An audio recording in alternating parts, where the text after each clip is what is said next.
Hey everyone, today we're going to look at my latest batch of rocks out of the tumbler. Actually, these are two batches. These are Puddingstones from here in Michigan that I found and polished. So let's take a closer look. So Puddingstones are a type of conglomerate rock. This red part is jasper.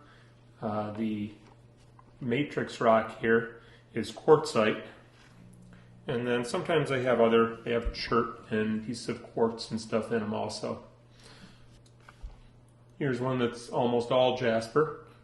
They say the redder the better. That might actually be too red because it's hardly even a pudding stone.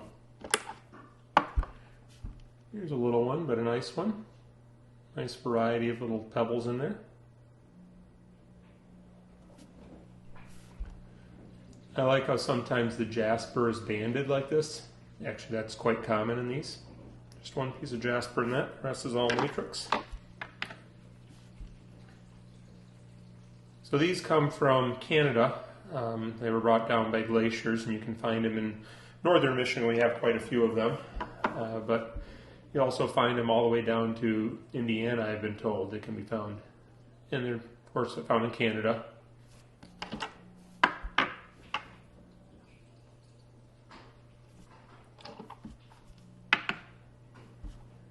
They often kind of undercut here in the matrix. You get little pits, and haven't figured out a way to avoid that. If you polish them on wheels, like you might have seen in my recent video where I made some parts out of these, you can get them pretty shiny that way, but when you tumble them, they always end up being a little bit pitted in here, which kind of bugs me, but they're such cool rocks that I live with it.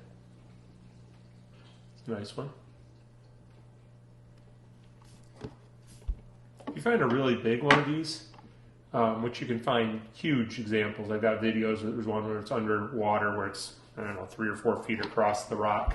But when you find those big ones, a lot of times you'll see that, since this is a sedimentary rock, you'll see layers where there's a bunch of jasper and stuff, and then there'll be other layers that's almost all just quartzite, just this, matrix that doesn't look really that cool.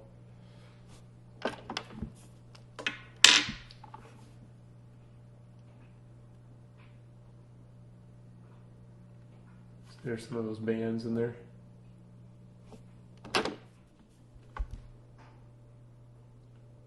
Just one piece of jasper in that one, but a nice piece. And some of these, they don't have very much to them. I leave a lot of these behind because a lot of them, like this, should have been left behind. A lot of them don't have much in them at all. This is probably a saw scrap, it's real thin.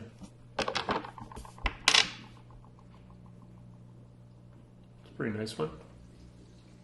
I like how you get pinks and reds. I've seen them with green in them, but I don't think I've ever found one with any significant amount of green. I found just little green shades here and there, but I've seen them with big green pebbles in them.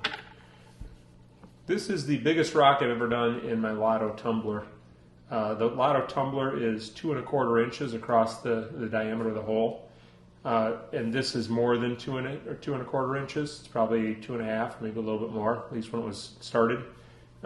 So I figured out that you can just jam the thing through, and since this is kind of shaped like that, I was able to squish the hole kind of flat and push it through. I was a little afraid I was going to have trouble getting it out, but it wasn't too bad. It was a really nice rock.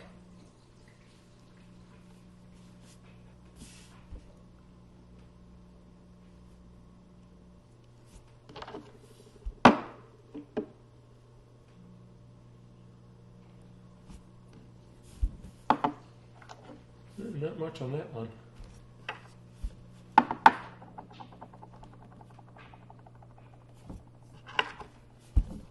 On that one. Oh, this one's good. I looked at the back, I thought, is that another dud? But it's very good on this side.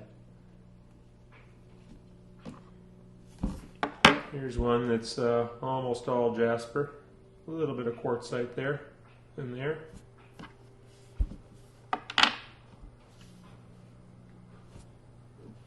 Another pretty big one.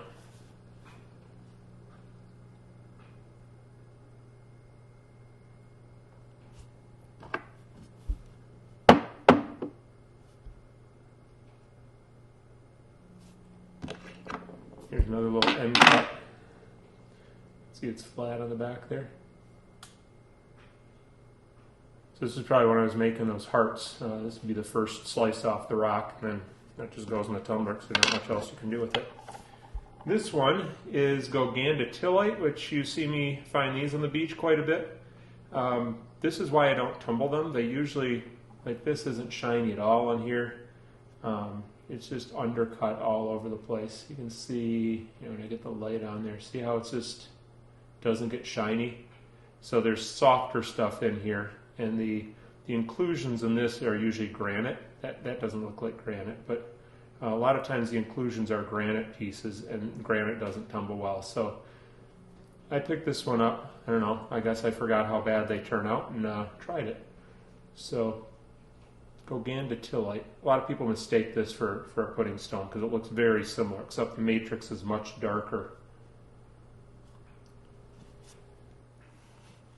Here's one I found on the beach in the winter, just the other day. I was pretty excited because I don't get out hunting in the winter very much, and I didn't even expect to find open water, and I found this one. So this is a little more angular than most are. You can see there's pretty sharp angles right there. So this broke off a larger piece fairly recently, I would say. I don't know what recent means, but more recent than the ones that are rounded. So as a comparison, you can see how that red really shines up. And boy, does that red show up when you see it. If it's underwater, especially and wet, that just stands out like you can't believe. There's not a lot of other rocks around here that are that red. All right, that's it for this week. I'll see you next time.